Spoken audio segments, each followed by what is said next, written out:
अस्सलामु अलैकुम रहमतुल्लाहि व बरकातुहू।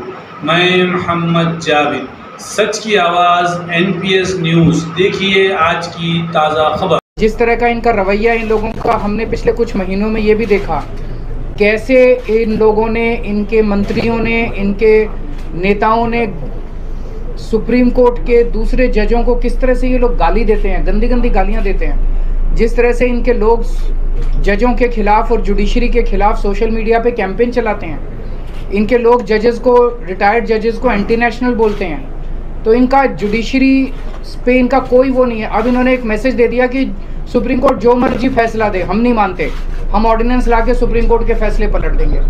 ऐसे हमारा कैसे चलेगा? ऐसे तो हमारा देश नहीं चल सकता। और ये जनतंत्र सुप्रीम कोर्ट को भी नहीं मानते और ये जनतंत्र को भी नहीं मानते। शिवसेना तो सबसे ज़्यादा भुक्तभोगी है।